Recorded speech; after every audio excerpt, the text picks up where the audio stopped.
Fallout Equestria, Child of the Stars, Chapter 8, Part 4. My mind flared and my magic instinctively pulled the blast's trigger. With a sharp flash and a hiss, the green-coated mare had her forehooves reduced to naught but seared red sludge. Her face and mane were seared and she fell gagging and screaming onto the floor. Slab, a brown-coated buck with a dark red mane, had a significant advantage in his size. It offered a bit more resistance against the energy beams as they lanced across his black barding. He stammered, glancing down to his grimly amputated companion. "Fuck! Steam!" he cried, turning to me. It was then I noticed the rocket launcher mounted to the left side of his battle saddle. My eyes widened, my head rising in fear as the tip of the explosive projectile aligned in my direction. My magical grip faltered as pure dread gripped me. I was in no state to fight. What the fuck was I doing? Stupid pony, stupid! A sudden zap of energy buzzed over my ear, which was quickly followed by the stallion giving a whine of pain, and he bucked his rear legs and shattered the wooden door behind him as his eyes were reduced to smoking holes in his skull.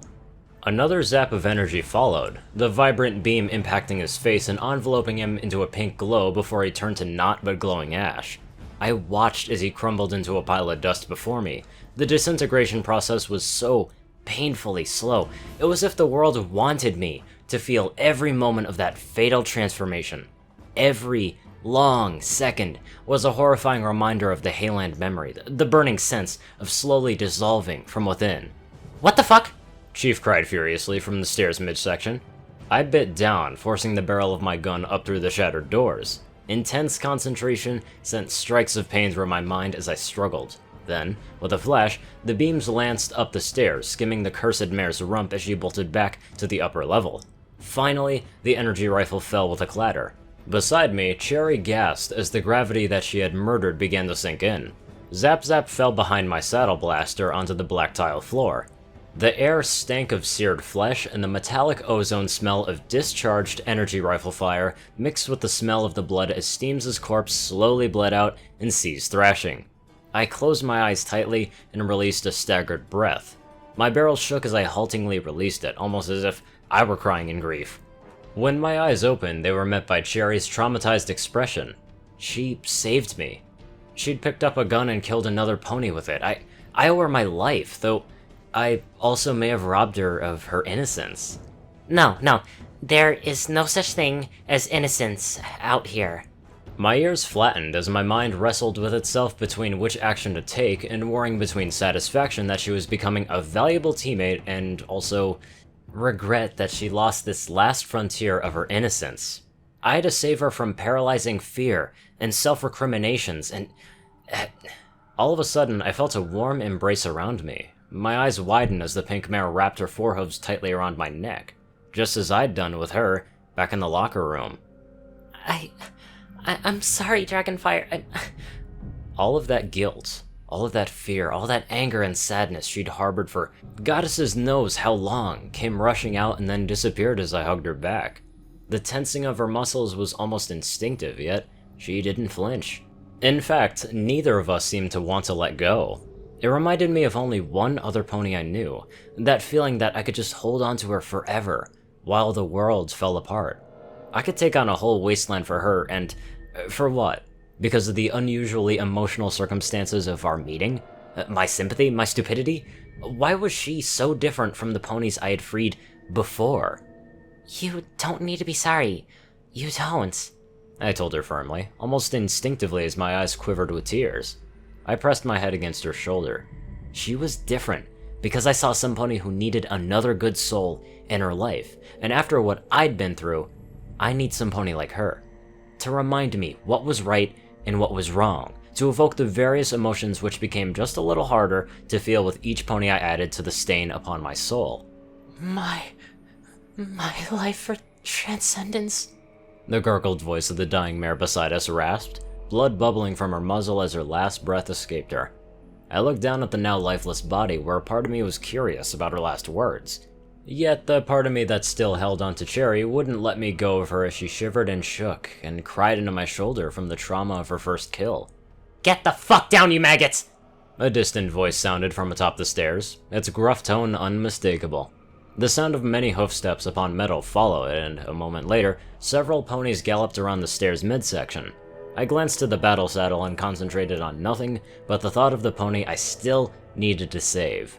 My magic wrapped the weapon in a cloud of telekinesis. Cherry, stay close to me. Don't worry, I'm not going anywhere. I whispered into her ear. She flinched, looking torn between breaking from her mental trauma, her instinctive for survival, and the warm embrace that we shared. I loosened our embrace, pulling gently back as the sound of hoofs approached the ruined doorframe. The last glimpse of Cherry's smiling face was the most perfect thing I've ever seen, yet the world stole it from me all too soon. My blaster levitated up to the door as I spun to face it with a fiercely determined expression, my magic poised up to the trigger. With a series of maniacal laughs and a slew of colorful profanities, 3 raider ponies burst through one still intact door, scattering pink ash, singed gore, and splintering wood as they emerged. They were met by the same fate as their predecessors. A bright flash of the modified energy rifle vaporized 2 of the shabby armored ponies. The third dodged sideways and used the furniture of the room for cover, as he hopelessly tried to strike me with a rusted knife in his slavering muzzle. His efforts resulted in the loss of his left forehoof, as my dragon claw came out from its sheath and sliced it clean off. The savage buck screamed before crumpling up onto the floor. I spared him from further agony as I brought the blade across his jugular. Your life for mine, I muttered with a solemn face as he died in a pool of his own blood. Without another thought from yet another victim slain by me, I took a step forward.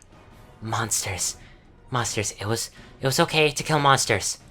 Cherry took one look at the concoction of gore, pink dust, and splinters before her legs began to shake so much that she nearly collapsed. Even in spite of her trembling legs, she remained firm, focusing on me as she retrieved Zap Zap with her magic. I could make out the sound of fleeing hoofsteps just above for just a moment before they faded into the distance. I assumed it was the chief. Not so mean now that every pony that let you bully them and boss them around was dead, are you? I snickered in amusement at her change in attitude now that the death draws near and solitude hounds her every step. I took a step onto the metal frame of the stairs. Nevertheless, I had no fucking clue what was going on here. We had been corralled, I had been pony napped by a robot, experimented on by said robot, and now shot at by some scavenger scum. I felt like shit. Star was missing and Cherry had been traumatized more than any pony like her ever deserved. Well, I think that's all of it, my mind stated, ticking off boxes on a mental checklist casually. Regardless, this place had quickly risen to the worst place out here in the wasteland, and it hadn't even shot at us for the majority of our time here. One thing was for sure though, we were getting out of here. The only problem was that this place wasn't so friendly anymore. With a flash of energy and a sizzling hiss, another raider was turned to glowing pink ash. Regardless of what I'd overheard downstairs, there seemed to be still enough of these meatbags to go around. There was no sight of any pony like those black armored fuckers we'd still killed below, nor was there any sighting of the pony they called Chief. Not that the raiders were any trouble for an experienced bounty hunter like me. Most of their tactics involved were nothing more than running at us full tilt with nothing more than rusty knives, sharpened shovels, and pool cues.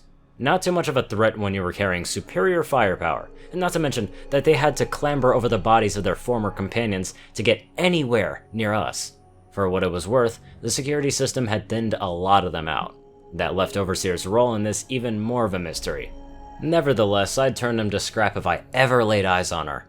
Unfortunately, most of the turrets were gone, so I couldn't take any of my anger out on those things. I cautiously sneaked towards the corner of the wall, the white laboratory wall opposite informing me in large black letters that this was sub-level 4. One more sub-level to go, and then we could use that service elevator to bypass the rest of these fuckers and loop back and get Star. I leaned back, reloading my blaster, and Cherry stopped beside me as I looked at her. It wasn't hard to tell that this was stretching her to her very limit. Despite this though, she was managing to hide the dark turmoil inside within a firm expression. As for her skill when it came to fighting raiders, it was reasonable at best. I could see now why she'd been caught, but I dismissed that cruel thought as I needed to stay focused and keep my guard up. As for taking the lives of other ponies, she seemed to not react as much as she had mere moments ago as she slew whoever that it was that tried to kill me. As innocent as she was, it wasn't hard to think that she may have killed other ponies before she and I met, and that didn't make me feel any better about what I'd asked of her. However... So, how are you holding up? I finally asked, slipping a new spark pack into my weapon. She closed her eyes, nodding with a slight sniff. I can manage. They're no different from those I left Bucktown to kill anyway. She stammered, opening her eyes once more. Even that was a blow to my conscience. She was slowly losing all those things I'd seen in her only days ago, only to become some pony else. That's what the wasteland does. It robs you of any innocence the living might have had. My mind reminded me. That was what it had done to me. That is what it had done to every pony.